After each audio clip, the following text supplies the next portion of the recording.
Hey guys, DMS3TV here today. I'm sure you guys may have noticed, but if you haven't, things look a little bit different. I'm using a new camera today. All the content on the channel from now on will be in 4K, which I think is going to be super awesome. I know not everybody watches in 4K, but this actually improves the quality for all the 1080p watchers too, but I'm not going to ramble on about that. I'll talk about that in the vlog, but for now, let's get on with this review.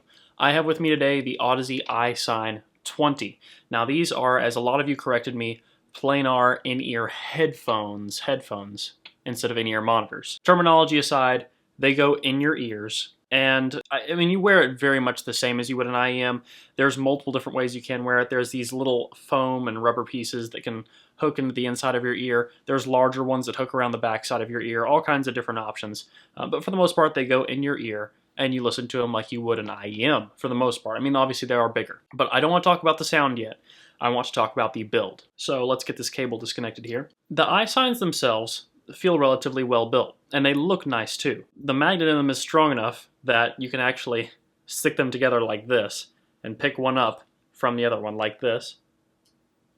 Check that out. The grills look super cool. Everything about them is very visually pleasing to me. The tips are a little bit large. Even the smallest size they have is still very large for me, and I would much have preferred something smaller. I had a little bit of a difficult time getting a good seal and had to experiment with these for a while before I could really find something that worked for me. So it may not be for you if you have small ears. Now that said, they do feel really well built. I'm not really concerned about the build in any way at all specifically. Aside from the cable, now this is the 3.5 cable, not the cipher cable, which a lot of people recommend these with the cipher cable. The 3.5mm cable feels very thin, and I do kind of worry about that. It feels thin and it does feel a little bit cheap. Just because it feels that way, it doesn't mean that it is. I haven't actually had any specific issues with anything breaking, anything fraying, anything becoming weak.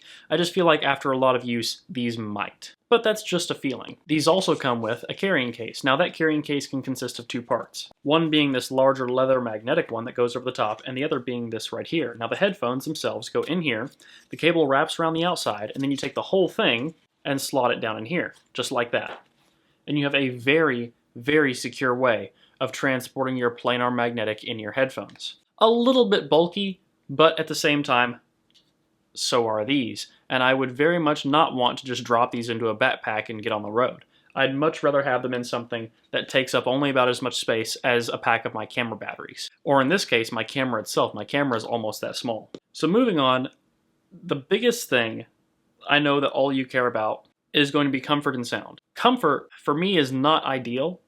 Mostly because of two things. One, I don't like things really wrapping around the back of my ears. And two, because the tips are a little bit too large for me. All the tips are.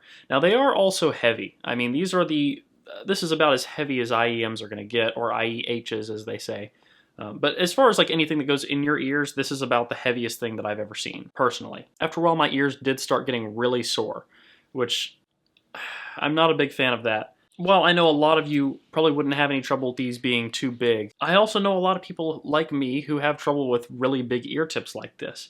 And there are aftermarket solutions out there, but this without the ear tip on it is almost as big as some of the ear tips I use on other IEMs. So it's kind of hard to get a good seal with these. I mean, for the most part, I hear people say, though, that you just kind of put them in and they more or less rest in your ear, and I can get a solid seal with what I have right now, so that's not a major issue. I can definitely get a solid seal with what I've got right there. It took me a while to find something that would work for that, and that in itself was a little bit concerning, and it actually made it so for a while I couldn't properly evaluate the sound because I wasn't getting a good seal. Now, after I did figure that out, I did do quite a bit of listening on these, both at home and on the go, and one of the things I realized is there's not really a solid place for these. On the go, you generally want isolation.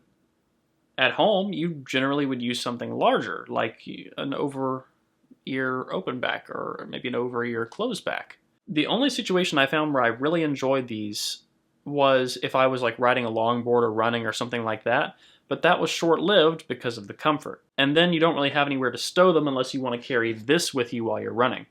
I will say it was nice to be aware of my surroundings, but comfort-wise, that just kind of killed it for me. But the biggest problem for me was sound. There are a lot of people out there who like these. A lot of people like the soundstage on them because the soundstage is very wide, but while it is wide, there is almost no vocal presence, and very little of the center image. This mostly comes out because there is a dip. It starts to roll off. There's a big dip around like in the 3K vocal range, and then it starts to roll off from there. So while the bass response is very flat up until 3K, you lose a lot of your vocal presence and there's practically no treble, which for me is a little bit of a deal breaker, as I really like things. I don't necessarily want something bright, but I generally prefer things that will extend farther up into the treble range. Not necessarily, you know, exaggerated treble, but just something that will actually extend without rolling off too hard, which is why I switched from the HD650 to the HD600, though I'll still recommend the HD650 to almost anybody. These just didn't have the treble detail that I really expect out of a planar. So okay, I get it, that's a sound signature, but what's the big deal, DMS? Why does that matter so much? Why is that ruining these headphones for you? Well, the problem is that it changes the music. It changes it in a way that's different from the darker, warmer HT650s, or the Argons, or the M1060s, or the Bayer DT990s. It changes it in a way that doesn't really sound true to the music. In fact, albums that I've listened to over and over and over again on almost every set of headphones sounded just kind of wrong on the iSine 20. Everything was kind of out of place. Vocals were outdistant where they shouldn't have been. Nothing was intimate. They were very laid back, and not laid back in the same sense as the EL8s. And really, isn't staying true to the sound kind of what hi-fi is about? I'm not going to go off on a rant on that, but you guys probably get what I'm trying to say here, which disappoints me. I really like where this technology is going. I really want to see more of these, and I love this idea. And maybe the LCD i4 version of these fixes that. I'm not sure. But for me, when I listened to these, I heard good bass, very good soundstage, with the exception of presence, which all led up to disappointing, almost shouty mids, with no treble. So can I really recommend these? Honestly, there are probably people out there who like that sound signature, but I could never live with them, and honestly, I'm never going to use these again after this evaluation. In fact, I'm probably going to sell them. As unfortunate as that is, there's nothing I can do about it. Like I said, I really hope to see more of these in the future. I really hope they develop this farther, and I hope that they fix the center image, and I hope they fix the treble, because I really could have got behind these if they were a little bit more comfortable and if they actually had some treble detail. But I have to be honest, and these just don't do it for me. So guys, that has been a review of the Audeze iSine 20. I really hope you liked it. Please drop a like if you did. Consider sharing some of these videos, because I really want to get these shares up. I only had like 50 shares last month, so I really want to try and spread the word, get things out there, and grow as a community.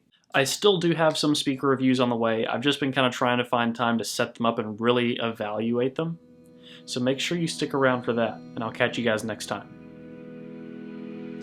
Peace.